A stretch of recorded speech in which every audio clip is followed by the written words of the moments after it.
Yo, what's up, guys? My name is Oliver Hayes with Bus Stampede alongside Leo Rivera and Liam Howard from Scobo Sports. We are here at the T-Mobile Center at the end of day 2 of the Big 12 Championships. And, man, it was a fun one today because we saw the Buffs get a big dub over the number 8 West Virginia Mountaineers. And we also capped this day off with a very long overtime UCF-Kansas showdown where Kansas narrowly edged that one out in front of a great crowd here in Kansas City for them. It sounded like a home game, but we're going to get into it and talk about the Buffs first and foremost, getting the win over the Mountaineers. What stood out for you guys? I guess we'll start with Liam.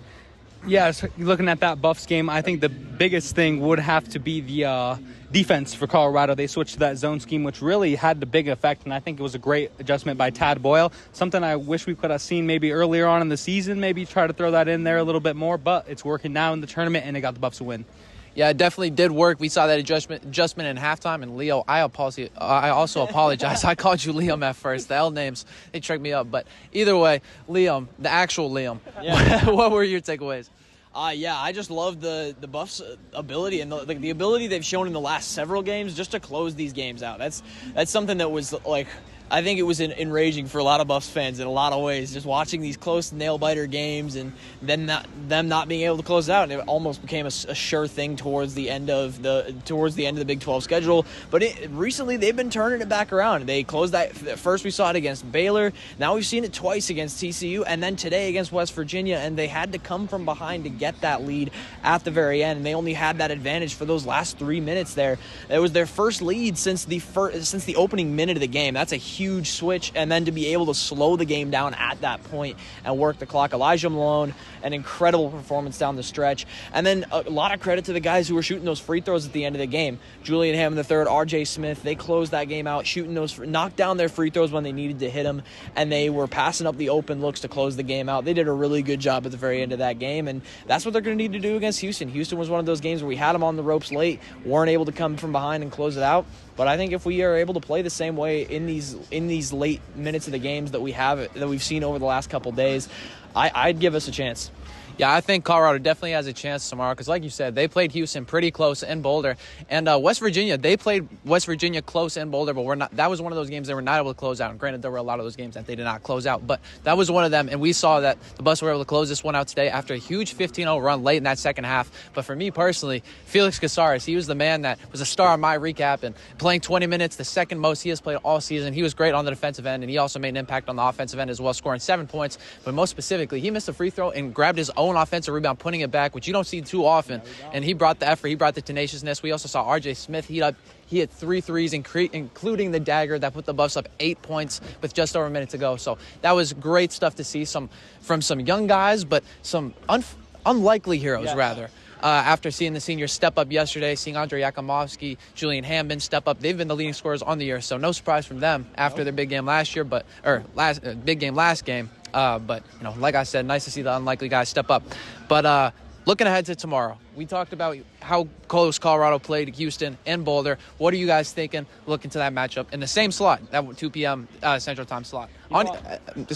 This one will also be on ESPN and ESPN2. So this will be the first nationally televised game of the two. The first two have been on ESPN+. But Leo, your turn. Yes, it's a shame that these other 2 games haven't been nationally televised, because I think fans would have got a lot of enjoyment out of them. But I think Colorado, again, in that same slot, are going to carry over the momentum. And dare I say, Houston is on upset alert for the Colorado Buffs. We're going to have to see how they look during warm-ups, during shoot-around. But I have confidence that they're going to be ready to play. And Coach Tad Boyle is going to get his boys ready to do something special. Yeah, for me, I mean, Houston, I'd say they are definitely on upset watch. And I think that with them having, several days of not being in a game, not playing, the last team they saw was Baylor. So they haven't seen and that's a team that CU beat. And CU's going to bring some, they've now played 2 games in 2 days. They're hot. They're feeling it. They're in that groove. And getting that come tournament time, come March, I mean, that is the most valuable thing that you can have on a team. And they got a lot of senior leadership, which is another thing that is incredibly valuable. And I think going into this game against Houston, a team that they have put on the ropes in the middle of conference play, I could really see if CU gets off, they got off to a bit of a slow start today, but if they can get off to a hot start against Houston, it's going to be hard for a team that's pretty reliant on their defense to really come from behind offensively against a team like Colorado. So I'd give the Buffs a chance. I think the Buffs definitely have a chance because, as we heard at Big 12 Media Day, back in October, all these coaches have said from top to bottom, any team can win on any given night. And so I think the Buffs, with all the things that you guys said, the momentum that they have built, the improvement that they've made since the last time they saw Houston, I think that they definitely have a chance. But I also do think you guys are speaking quite optimistically because Houston, they're the number 2 ranked team in the nation.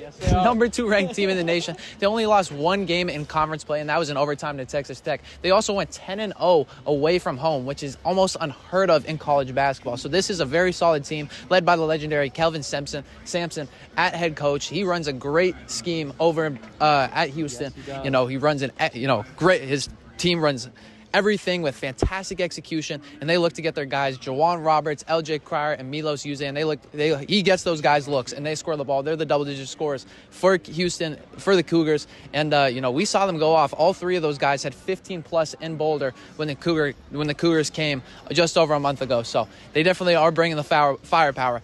But beyond tomorrow, or before tomorrow, we had a fun day of games today. I mentioned the overtime thriller, but what were some of the games that stood out to you? What were some of the moments, some of the players? What was your experience in day 2 of the Big 12 Championship? I'll talk on a game that's probably going to get overlooked, but I thought was just a very sound game from the Iowa State Cyclones to open things up this morning. Physically, they dominated. Their big guys, their forwards, their centers came out and played like Big 12 forwards and centers. They think they really set the tone, and I think that's something they're going to be able to build upon as they look to advance and maybe beat these top 4 teams tomorrow. Yeah, I definitely think so. Iowa State impressed me with their intensity, their way they press the ball, and also getting the passing lanes as well. That's something that's very hard to do simultaneously, but the Cyclones, they do it well, which is why that they've been one of the better teams in the Big 12. But still, they had to play on this second day. They're not one of the top 4 teams, so things have not necessarily gone to plan. But either way, Liam, what stood out for you for day 2? Yeah, I think my most impressive team today was actually Baylor. Baylor they looked incredible. They were a physical team today, and they physically picked apart and dominated Kansas State today. And I personally, I picked Kansas State this morning when I believe that they were going to outmatch Baylor with their shooting ability. But not only was Baylor able to run their offense effectively in the way that they wanted to do it, but they were also able to all but eliminate Kansas State's offense. Their 3-point scoring that was so prolific against Arizona State yesterday was nowhere to be found. 10% shooting from 3-point range. That is not going to get the job done when that's where you're getting the primary scoring of your offense from.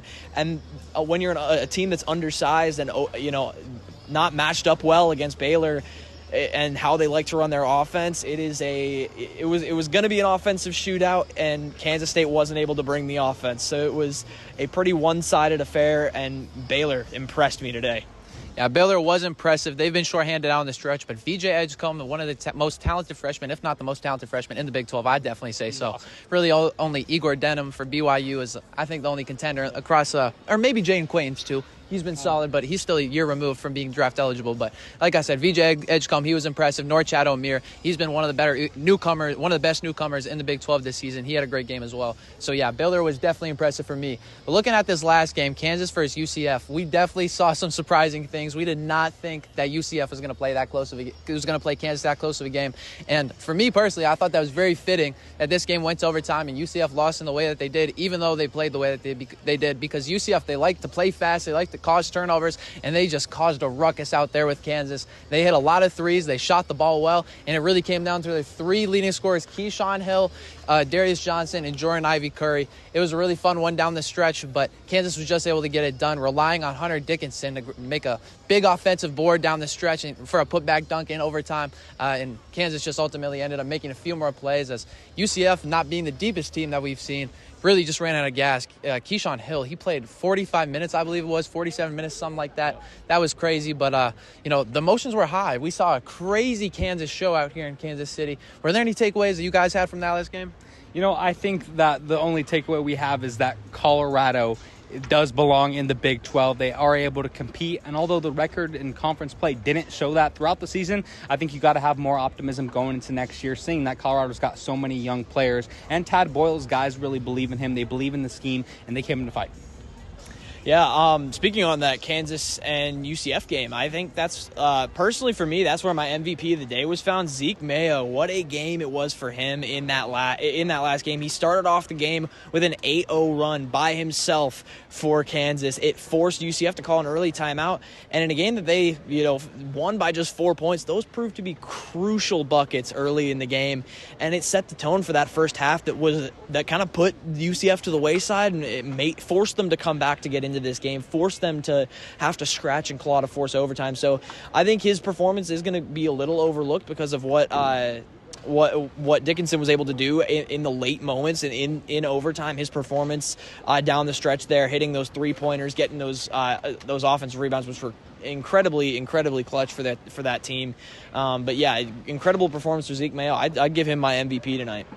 Yeah, I mean, I don't personally agree because Felix Caceres, he was just so stellar in my opinion. I can't stress enough how much he impressed me. But Leo, we did not get your MVP pick of the day. Who stood out to you the most? You know what? You brought him up, and I brought it up with Liam on our little show that we've been doing earlier. But VJ Edgecombe absolutely looked astonishing. I think his presence was a big factor, and I always got to show love to the big boys. Yeah, well, VJ Edgecombe, he's honestly not that big. He's only 6'5", but I mean that athleticism makes him bigger than he is. Yes. So we have a fun slate of games tomorrow, another 4-game day here in the new 16-team Big 12 Conference. Colorado, after winning 2 games, the number 16 seed for the first time will advance past the second day. I know it's, the number 16 seed in the Big 12, that's only been around for this year, so that's not something special as far as Big 12 standards. But 16-team conferences, they've been around for a few years, and so this to happen for the first time is something special for Colorado. But they'll meet the best of the best the Big 12 can offer in Houston tomorrow. So that'll be a fun one at 1 p.m. Mountain Time on ESPN/ESPN2, as I said earlier. And my name is Oliver Hayes from Bus Stampede, alongside Leo Rivera and Liam Howard. And as always, you guys heard it here first.